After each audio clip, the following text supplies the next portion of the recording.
माँ, मैं जा रही हूँ कॉलेज और वहीं से जॉब पर चली जाऊंगी। मुझे आने में लेट होगा। आप चिंता मत करना। इतना कहकर काव्या घर से निकलती है। काव्या एक छोटे से गांव में रहती है। उसके पिता के गुजर जाने के बाद परिवार की सारी जिम्मेदारी उसके कंधों पर आ गई। उसकी माँ और 2 छोटी बहनों का ख्याल रखते हुए उसने कॉलेज में पढ़ाई शुरू की और साथ ही एक पार्ट टाइम जॉब भी करने लगी। मेरी बेटी कितनी मेहनत करती है। काश काव्या के पिता जिंदा होते तो हमें ये दिन नहीं देखने पड़ते।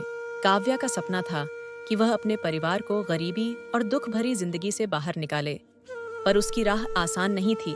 काव्या को बाहर जाता हुआ देख गांव के लोग कहते थे, एक लड़की इतने बड़े सपने क्यों देख रही है? लड़की है, क्या ही कर लेगी भला? मर्दों की बराबरी तो नहीं कर सकती ना।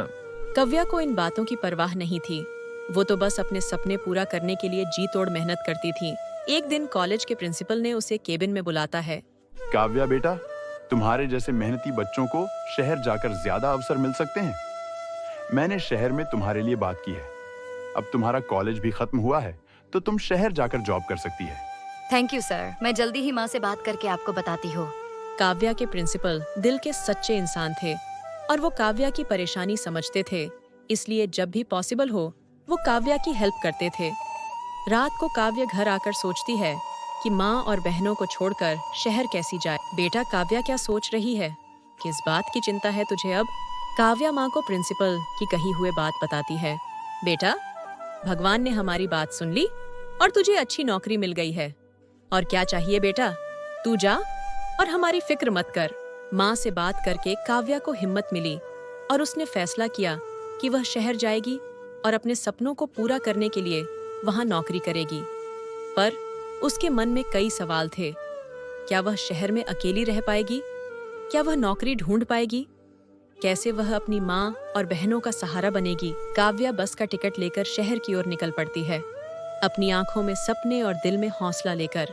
बाप रे बाप, कितना बड़ा शहर है ये और कितनी सारी गाड़ियाँ। मैं यहाँ कैसे रह पाऊंगी? मुझे तो अभी से घर की याद आ रही है।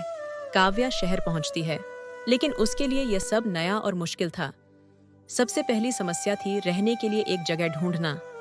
कई जगह उसने पूछा, लेकिन अकेली लड़की होने को कौन रूम नहीं दे रहा था। भैया, मुझे एक कमरा चाहिए। छोटा चलेगा लेकिन किराया कम होना चाहिए। अकेली लड़की हो? यहाँ तो ऐसा कोई कमरा खाली नहीं है।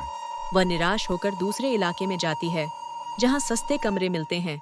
मेरे पास एक कमरा है, लेकिन बिजली और पानी के पैसे अलग से देने होंगे और कोई परेशानी नहीं होनी चाहिए। तुम नॉनवेज तो नहीं खाती हो ना? और लड़के तो नहीं लाओगी रूम में? नहीं नहीं आंटी, मैं ऐसा कुछ नहीं करती हूँ। वैसे किराया कितना होगा? सिर्फ 1500 रुपये महीना, और हर महीने बिना भूले लाकर दे देना। ये घर जैसा नहीं है, पर चलो, ये शुरुआत है। अगर मेहनत करूँ तो एक दिन अपना अच्छा घर जरूर होगा। रात को जब वह कमरे में अकेली होती है तो खुद से बातें करती है। काव्या सोचते हुए सो जाती है और सुबह दूसरे ही दिन काव्या तैयार होकर प्रिंसिपल की बताई हुए जगह पर जाती है। उसका इंटरव्यू होता है और वो रूम वापस आती है। क्या मैं अपने सपनों के लिए यह सब सहन कर पाऊंगी? यहाँ तो हर कदम पर चुनौती है।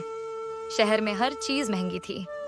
गांव में जो खाना आसानी से मिल जाता था, यहाँ उसे हर चीज के पैसे चुकाने पड़ते। तभी उसे उसके माँ का कॉल आता है। बेटा काव्या, तू पहुँच गई ना ठीक से? और काम मिला क्या बेटा? माँ, मैं ठीक हूँ और जल्दी मुझे काम मिल जाएगा, तुम परेशान मत हो। चलो माँ, मैं फोन रखती हूँ, मुझे बाहर जाना है। काव्या शहर में हो रही परेशानियां माँ को नहीं बताती हैं कि वो टेंशन न ले। अब तक उस कंपनी से कॉल नहीं आया है। रूम में बैठकर बोर हो रही हूँ, पास के गार्डन चली जाती हूँ। काव्या घर के पास एक गार्डन में बैठी होती है। तभी कुछ लड़के काव्या को देखकर बातें करते हैं। अरे संजय, लगता है हमारे एरिया में नया माल आया है। चलती क्या मजे करेंगे। अरे ओ मैडम, कहाँ देख रही हो? हम तुमसे ही बात कर रहे हैं। शर्म नहीं आती है क्या? दिन दहाड़े एक लड़की को छेड़ते हुए। घर में माँ बहन नहीं है क्या? मैडम की माँ बहन तो है, पर आप जैसी आइटम नहीं है। ऐसा बोलकर लड़के हंसने लगते हैं। जाओ यहाँ से, नहीं तो पुलिस को बुलाऊंगी। और फिर काव्या घर आती है। कैसा शहर है ये, कितने निकम्मे और बेहुदे लड़के थे। इन्हीं लड़कों के कारण लड़कियां खुद को सेफ फील नहीं करती हैं बड़े शहरों में। काव्या खुद से बात ही कर रही होती है कि तभी उसे कॉल आता है। हेलो काव्या, मैं एचआर से बोल रही हूँ। आपका इंटरव्यू सक्सेस रहा। आप कल से ऑफिस ज्वाइन कर सकती हैं। सच में मैम? ये मेरे लिए सबसे बड़ी खबर है। धन्यवाद। काव्या ऑफिस पहुंचती है। वहां उसकी मुलाकात रोहित से होती है। रोहित स्मार्ट, खुशमिजाज और सभी के साथ घुलने मिलने वाला लड़का था। हाय, तुम न्यू ज्वाइन हो ना? मैं रोहित। यहाँ काम करना थोड़ा मुश्किल जरूर है, लेकिन मजेदार भी। कोई दिक्कत हो तो बता देना। धन्यवाद रोहित। मैं काव्या। उम्मीद है सब ठीक रहेगा। रोहित ने महसूस किया कि काव्या अलग है। उसकी मेहनत, उसके सपने और अपने परिवार के लिए उसका प्यार उसे बाकी लोगों से अलग बनाता था। रोहित अक्सर बिना बताए उसकी मदद करता। कभी उसकी रिपोर्ट सही कर देता तो कभी उसका मोटिवेशन बढ़ाने की कोशिश करता, लेकिन उसने कभी अपने दिल की बात नहीं कही। काव्या कितनी खूबसूरत और ईमानदार है। ऐसा लगता है कि दुनिया में अभी भी अच्छे लोग हैं। लेकिन काव्या मेरे बारे में क्या सोचती होंगी? ऐसे ही कुछ दिन बीत जाते हैं और एक दिन बॉस सबको बुलाता है। इस प्रोजेक्ट पर सबसे अच्छा वर्क करने वाले को प्रमोशन मिलेगा। काव्या और रोहित दोनों को प्रोजेक्ट का लीड करने का मौका मिला। रोहित ने प्रोजेक्ट के हर हिस्से में काव्या को सपोर्ट किया, लेकिन उसने खुद को पीछे रखा। ये मौका मेरे लिए खास है, लेकिन काव्या के लिए यह जिंदगी बदल सकता है। वह इस प्रमोशन की हकदार है। एक दिन ऑफिस से लौटते टाइम कुछ लड़कों ने काव्या का पीछा किया। अरे मैडम, अकेली कहाँ जा रही हो? काव्या ने उनकी बातों को नजरअंदाज किया, लेकिन जब उन्होंने बदतमीजी शुरू की तो वह पलटी और बोली, शर्म नहीं आती? तुम्हारे घर में माँ बहनें नहीं है? मैडम, इतनी गुस्से में तो और अच्छी लगती हो। तभी रोहित वहां आ पहुंचा। क्या प्रॉब्लम है? क्या दिक्कत है तुम्हें? हट जाओ यहाँ से, वरना पुलिस को बुलाना पड़ेगा। लड़के रोहित को देखकर भाग गए। तुम ठीक हो काव्या? ये शहर हर किसी के लिए आसान नहीं है, पर तुम यहाँ अकेली नहीं हो। शुक्रिया रोहित। मुझे लगा था कि मैं अकेली हूँ, लेकिन तुमने साबित कर दिया कि यहाँ भी कुछ लोग अच्छे होते हैं। प्रोजेक्ट की डेडलाइन करीब आ रही थी। काव्या ने दिन रात मेहनत की। रोहित उसकी मदद करता रहा, लेकिन उसने हर बार अपने हिस्से का क्रेडिट काव्या को दिया। प्रेजेंटेशन के दिन काव्या ने अपना प्रोजेक्ट सबमिट किया। क्लाइंट और बॉस दोनों इम्प्रेस हुए। काव्या, तुमने ये प्रोजेक्ट शानदार तरीके से संभाला। तुम्हें प्रमोशन मिलता है। धन्यवाद सर। ये मेरे लिए सिर्फ एक मौका नहीं, बल्कि मेरी जिंदगी का सबसे बड़ा तोहफा है।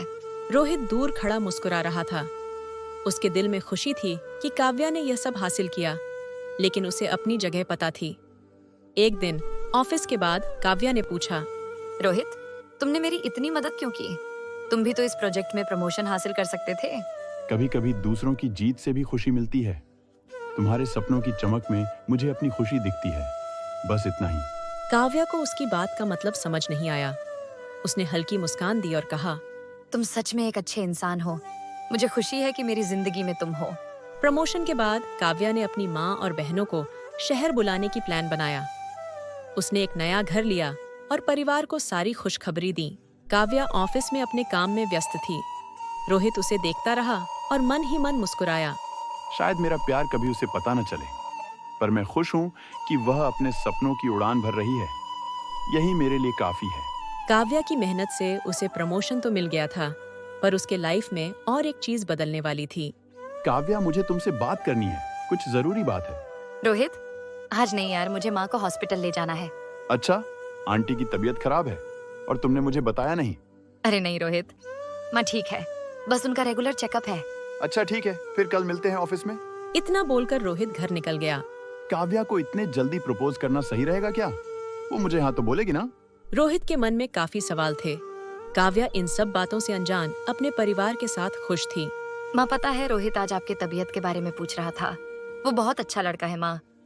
शहर में आने के बाद वो ही एक अकेला था जिसने मेरी हर बार हेल्प की। अच्छा बेटा, तो कभी मिला दो मुझे रोहित से। हाँ माँ, जल्दी ही मैं उसे खाने पर बुलाऊंगी। ऐसे ही कुछ दिन बीत जाते हैं और काव्या रोहित को घर पर खाने को बुलाती है। अरे बेटा आओ, कैसे हो तुम? मैं अच्छा हूँ आंटी जी, आप कैसी हो? और आपकी तबीयत ठीक है अब? तबीयत का क्या है बेटा, बढ़ती उम्र के साथ तो लगी रहती है। अच्छा बेटा, चलो बेटा मैं खाना लगाती हूँ। काव्या तू चल, मेरे साथ मेरी मदद करना। सब लोग साथ में खाना खाते हैं और रोहित भी सबके साथ अच्छे से रहता है, जिससे काव्या की माँ को रोहित काफी पसंद आता है। काव्या बेटा, जा रोहित को बाहर तक छोड़ा। कितना अच्छा लड़का है और कितना संस्कारी भी है। अगर मेरी काव्या के लिए रोहित से रिश्ता हुआ तो काव्या के तो भाग ही खुल जाएंगे। तो रोहित, कैसा लगा तुम्हें मेरा घर? अच्छा रोहित, तो उस दिन कुछ बात करने वाले थे। बताओ ना क्या बात है। सॉरी यार, मैं उस दिन बात नहीं कर पाई। घर तो बहुत अच्छा बनाया है काव्या। मुझे तुम्हारी फैमिली से मिलकर बहुत अच्छा लगा। लग ही नहीं रहा था कि पहले बार मिल रहा हूँ। काव्या, एक्चुअली बात यह है कि मैं कभी दिनों से तुमसे कहना चाह रहा था। जब से तुम मेरी लाइफ में आई हो, तब से आज तक मुझे लग रहा है कि तू मेरी दोस्त ही नहीं, बल्कि दोस्त से बढ़कर हो। क्या बात को जलेबी की तरह गोल गोल घुमा रहे हो? बोलो ना, क्या कहना चाहते हो? वो काव्या, मैं कहना चाहता हूँ कि मैं तुमसे प्यार करता हूँ। काव्या रोहित की बात सुनकर शॉक हो गई और रोहित की तरफ देखती रही। आगे काव्या ने रोहित को क्या जवाब दिया होगा? क्या काव्या ने रोहित का प्रपोजल एक्सेप्ट किया होगा या उसे माना कर दिया होगा? जानने के लिए देखिए पार्ट 2 जल्दी ही।